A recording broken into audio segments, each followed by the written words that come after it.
눈을 뜨니 또 금요일이네요. 야, 어렸을 때는 그렇게 시간이 흐르지 않더니 요즘은 눈을 감고 뜨면 벌써 1년이 가 있습니다. 엊그젠가 그 사명의 원리에 대해서 설명을 하면서 궁금증이 있다. 그것이 첫째, 왜 인사시는 앞으로 가고 왜 술미는 뒤로 가고, 그죠? 그리고 두 번째는 왜 여기에는 해수가 없고 왜 여기에는 진토가 없냐, 이런 의문점을 제시하였죠. 그런데 우리가 여기서 하나 이 답을 얻기 전에 하나 생각해 볼 문제는, 우리 그 자연이라는 거 있잖아요. 자연. 그 의미는 스스로 그러하다죠. 누가? 인간이 아니에요. 인간이 아니고 자연, 뭔가 우주의 본성이, 우주 본성이 스스로 그러하다예요. 자연스럽다죠. 인위적이지 않다는 거잖아요. 이제 궁금한 거예요. 아니, 어떻게 자연은 스스로 그러할까? 무슨 방법이 있을 거 아닙니까? 그거를 이해하면 이 두 개의 답을 어렵지 않게 이해해요. 이런 고민은 사주팔자를 풀어가는 과정에 아무런 쓸모가 없을 것 같지만 전혀 그렇지 않아요. 오히려 모든 명리이론을 아주 쉽게 이해하는 방법이에요. 이 근본 원리 하나를 깨우치면 만 개를 이해할 수 있다 이거죠. 그런데 그렇다면 이 너무 자연은 어떤 방식으로 뭐 만물의 그 움직임을 만들어낼까? 분명히 뭐가 있을 거 아니에요. 근데 우리가 생각할 때는 사주팔자에서 만물의 변화는 형충파해 합, 요걸로 변한다고 생각해요. 그럼 이거는 반드시 두 개 혹은 세 개의 글자가 조합했을 때에서야 비로소 가능해요. 예를 들어서 좌오충, 뭐 인사형, 그죠? 뭐 유자파, 뭐 진유합, 이런 식이잖아요. 그러면 이들은 반드시 두 개 혹은 세 개, 사명, 인사신, 사명, 세 개, 이렇게 만나야 돼요. 세 글자가. 무슨 말이냐면, 관계를 형성, 고로 이거는 상대적이에요. 근데 자연은 그런 의미가 아니에요. 왜냐하면 스스로 그러하기 때문에. 이게 도대체 무슨 의미일까? 분명히 지구에서의 사계의 순환 과정은 어떻게? 요렇게가 아니라는 거예요. 그냥 스스로 그러할 수 있는 능력을 가졌다는 거죠. 우리가 이런 이치를 이해하려면, 깨우치려면 참 없어요, 방법이. 그런데 유일하게 지장간의 흐름이 그 답을 해줍니다. 이 내용에 대해서는 아주 오래 10년 전에 시공론이라는 책에서 설명을 했는데, 자연이 스스로 그러하다는 의미에 대해서 내가 지장간 표를 가지고 한번 설명을 해 볼게요. 그리고 이제 순서대로 나중에 아까 그 질문, 사명에 대한 질문들이 있잖아요. 그걸 이제 풀어가 보자고요. 자, 이게 지장간이죠. 이해하기 쉽게 진술충미 자오묘유 인사신해 요거를 세 개로 묶어서 한번 해볼게요. 여기에 축, 진, 미, 술. 무슨 말이냐? 축진, 미, 술은 스스로 그러하다. 어떤 방식으로? 여기 지장간에 보면 개수와 신금이 있어요. 그쵸?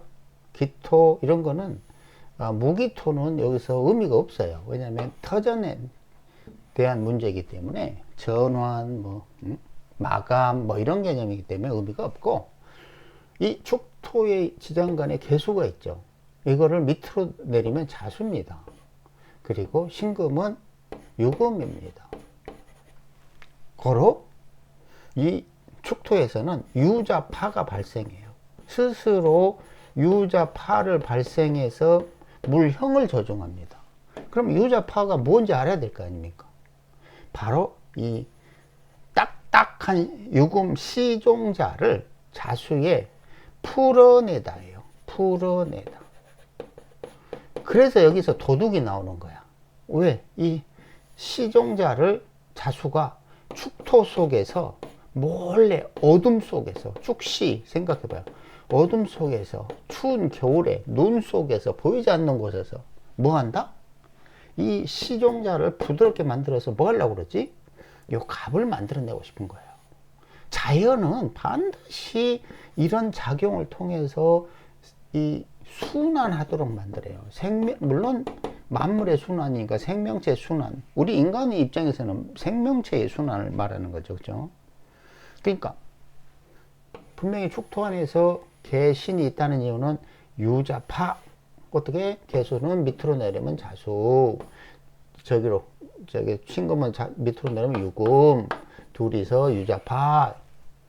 그러면 유자파를 이해했으면 신계가 만나면 이게 왜 뻥튀기인지를 이해할 수 있어요. 이것도 마찬가지 뻥튀기가 되는 거예요. 자, 축도 이해했죠? 그러면 여기 두 관계에서 알 수 있는 건 뭐냐면, 뭐가 상한다? 뭐가 파당한다? 요 유금이 파당하는 거예요. 기본적으로는. 물론 구조에 따라서 유금이 잔뜩 있고 자수 딸랑 있으면 얘 뻥튀기 기계가 고장 나겠죠. 그죠? 콩은 잔뜩 있는데 이거 자수가 튀길 방법이 없네? 이거는 이제 변형에 대한 거고, 근본 원리는 뭐다? 유금이 파당한다. 여기까지 이해하면 되겠죠. 그죠? 자, 이제 진토를 봅시다. 진토는 똑같은 원리로 얘는 빼고, 을은 뭐예요? 묘죠. 걔는 잡니다. 자, 그럼 자묘형을 하죠. 그죠? 자묘형. 그렇다면 이 구조에서의 형당하는 거는 뭐죠? 당연히 이 자수예요. 진울에 자수가 묘목한테 형 당한이 어떻게 된다? 생명수가 고갈, 이런 개념이에요. 달리 표현하면 물이 마르다야. 진토 물텀벙이 아니라고 그래도 누누이 얘기했죠. 물 부족인 곳이라고 해요. 그게 그렇게 이해가 어렵거든. 진호를 생각해봐. 물이 있니? 물이 없잖아. 물 부족이야. 물 부족한 이유는 뭐다? 자묘형당하기 때문이다. 이 지장간에 다 설명을 해주고 있잖아. 자묘형해이 스스로 그래이 라고 설명을 하고 있잖아요. 고로 이 자수가 부족해져. 그러면 뭘 공급해야 되겠어? 수기를 공급해야지. 아까 여기 개신에서 유금이 파당했잖아요. 그럼 뭘 보충해야 되겠죠? 금기를 보충해야 되죠. 금기. 쉽죠? 뭐 어려울 거 하나도 없잖아. 그 부족한 게 뭔지 금방 이해할 수 있어. 물론 이제 아까 조건부 이야기했죠. 이 마찬가지 자묘형도 자수가 잔뜩 있어봐. 어떻게 되지? 묘목이 이 자수를 빨아들이는 작용을 못해. 그럼 그때는 역으로 묘목이 응결될 수도 있겠죠. 이건 보다 변통이라고, 원리가 아니고. 고로 진토는 어떤 방식으로 스스로 그러하다? 자묘형이라는 방식으로 스스로 그러한다. 작가가 말 것은 지금 축진파에 대한 걸 이야기하는 것도 아니에요. 자수와 묘목에 대해서 이야기하는 것도 아닙니다. 그냥 진토 그 하나의 자체에 대한 이야기를 하는 겁니다. 그래야 스스로 형한다고 스스로 그러하다라는 표현을 쓸 수가 있잖아요. 맞죠? 자, 그 다음에 이제 미토로 갑니다. 미토의 지장간에는 정화가 있어요. 정화는 오화죠. 그죠? 그리고 을목이 있어요. 묘목이죠.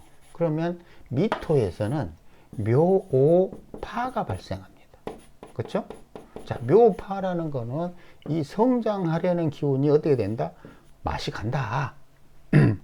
왜? 올해 열매 맺어야 되잖아.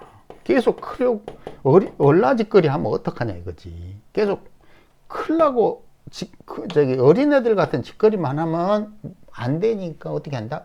오화가 수렴하여 열매로 바꿔버린다. 고로 묘목의 좌우 확산 움직임은 어떻게 된다? 답답해진다. 그러면 미토에 이 묘목이 살아나려면 뭘 해야 되지? 인묘진을 공급해야지. 인묘진. 그래야 생동감을 찾을 거 아닙니까? 이게 이제 이런 니치가 어디서 필요하다? 엄청 대운을 분석할 때, 세운을 분석할 때, 운을 볼 때 반드시 필요한 거예요. 미토에서 미토에 인묘진을 공급할 수도 있고, 그쵸? 대운이. 그 다음에 신유술로 흘러갈 수도 있잖아요. 전혀 틀립니다. 신유술은 수학을 위주로 합니다. 이건 이제 장사 사업적으로 가겠죠. 그죠? 인묘진은 성장을 위주로 합니다. 이건 교육 공직이에요. 대운이 이렇게 흘러가면. 이런 걸 원리를 이해하면 그 사주팔자를 분석하는 과정에 아주 적절하게 활용할 수 있는 겁니다. 그냥 뭐 대운이 뒤로 가네, 역행하네, 이제 순행하네 이게 중요한 게 아니라 그 물형을 어떻게 활용하냐의 관점을 이 초점을 가지고 관찰을 해야 돼요. 자, 미토는 묘파의 문제인데 문제가 뭐다? 묘목의 문제다. 고로 묘목을 살릴 길은 인묘진을 공급하는 거다. 만약에 신유술로 가면 수학으로 간다. 자, 여기까지 했는데 여기서 핵심은 뭐다? 묘라는 파작용을 통해서 미올에는 묘목의 성장을 방해하고 열매를 다져간다. 이렇게 이해하면 되겠죠. 자, 이제 술토, 마지막으로 술토 봅시다. 자, 술토의 지장간에는 신금이 있어요. 그럼 유금이죠. 그죠? 정화가 있어요. 오화죠.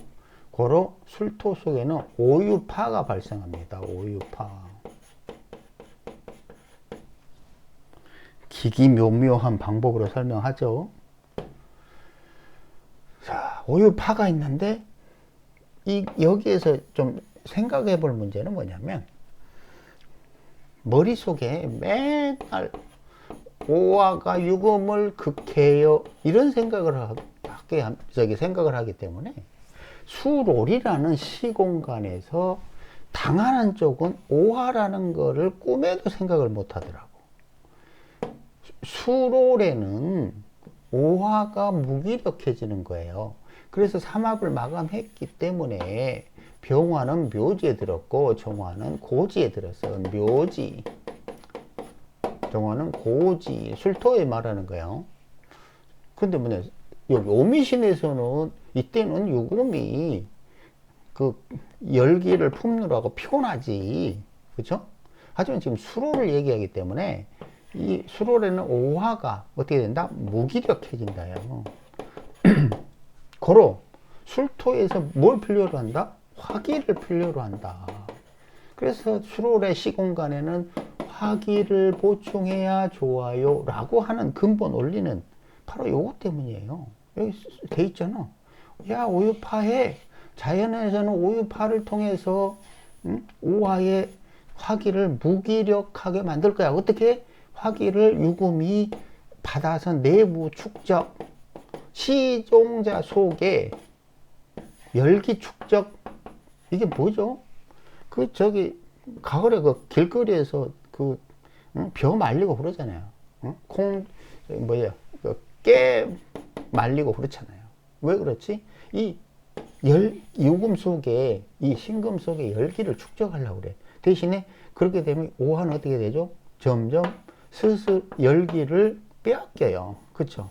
그렇기 때문에 무기력해지니까 화기를 공급해야 술월의 시공간이 좋아지는 거예요. 맞죠? 그러면 이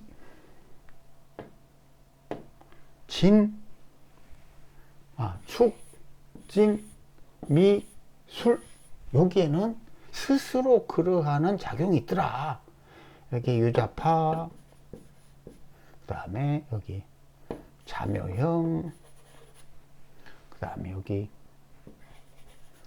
묘파, 여기 오유파, 이렇게 있어요. 이런 방법을 통해서 자연은 스스로 물형을 조절했어요. 무슨 우리가 생각하는 것처럼 요 두 글자가 세 글자가 맞나 이런 게 아니라는 거죠. 그럼 여기에서 아하, 이것들이 왜 이렇게 해야 되는지, 그리고 무엇을 조절하려고 하는지를 이해하면 이제 축진파, 미진형, 술미형, 뭐 축술형, 이런 의미들을 이해하게 돼요. 자, 한 번에는 안 되니까 또 이제는 이제 오늘이나 내일이나 이제 인사신에 대해서 다시 봅시다.